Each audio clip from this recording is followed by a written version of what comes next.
돈을 빌린 사람은요, 대부분 돈을 갚을 능력도 없으면서 급하니까 거짓말해서 빌리는 경우가 많아요. 나 한 달 뒤에 돈 생겨, 또는 너무너무 아파서 병원 가는데 병원비가 없어. 나중에 생각해보면 느낄 수가 있는 거죠, 사람이. 저 사람 병원비로 돈 빌렸다고 했는데 알고 봤더니 유흥비에 썼네? 이런 자료들을 다 모아서 사기죄로 고소하면. 안녕하세요, 유돈 로우 채널의 김유돈 변호사입니다. 제가 주변 지인한테 제일 많이 받는 질문 중에 하나가 이런 거예요. 김변, 나 돈 받을 거 있는데 빌린 사람이 돈을 안 주네. 어떡하지? 아무리 말해 돈을 안 줘. 이런 질문 많이 받거든요. 돈을 빌려서 못 갚는 사람은 돈이 없어요.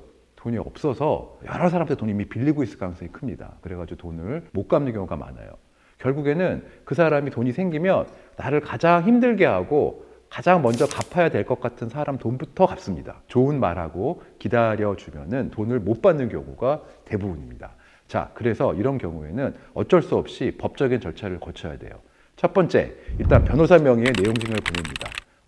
돈 안 갚으면 얘 나한테 소송하려나? 라는 인식을 줘야 되는 것이요. 두 번째, 그럼에도 안 갚으면 실제로 액션을 해야 됩니다. 지급 명령을 신청한다거나 소송을 제기해서요, 이 자신의 권리를 법적으로 확정받아야 돼요.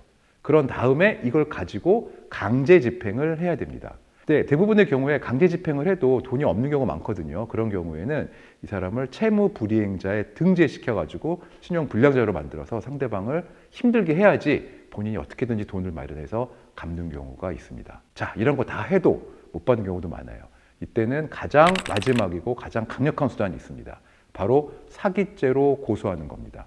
돈을 빌린 사람은요, 대부분 돈을 갚을 능력도 없으면서 급하니까 거짓말해서 빌리는 경우가 많아요. 나 한 달 뒤에 돈 생겨, 또는 너무너무 아파서 병원 가야 되는데 병원비가 없어. 이런 식으로 거짓말을 하고 돈을 빌리는 경우가 많거든요.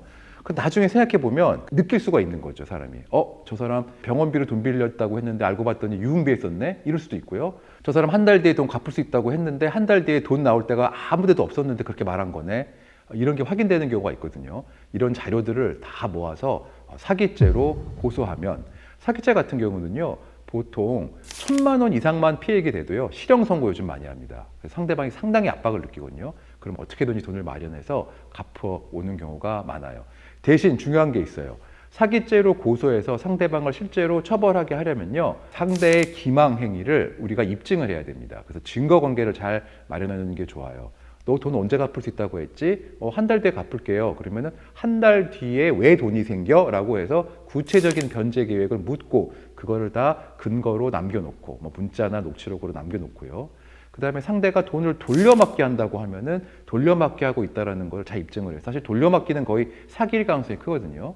내 돈 빌려서 다른 친구 돈 갚고 이런 거죠. 그래서 그런 것들은 다 입증해 놓는 것이 좋습니다. 그리고 용도사기라고 해서요, 원래 자기가 돈을 빌릴 때 이 돈을 어디다가 쓰겠는지를 꼭 얘기하는 경우가 있어요. 근데 그 얘기한 것과 다르게 쓰였다고 하면 이런 것도 다 입증을 해서 고소를 하면 상대를 사기죄로 처벌할 수 있고 그 과정에서 돈을 받을 수도 있습니다. 요즘 경기가 안 좋다 보니까 사실은 이렇게 돈 못 받는 경우가 굉장히 많습니다. 특히 큰 돈을 빌려줬다고 하면은요, 꼭 변호사와 상담해서 신속하고 적확하게 법적 절차를 진행해서요, 돈을 받아내시기 바랍니다. 자, 지금까지 유돈 로우 채널의 김유돈 변호사였습니다. 이 영상이 도움되셨다면 좋아요 한번 부탁드리겠습니다. 감사합니다.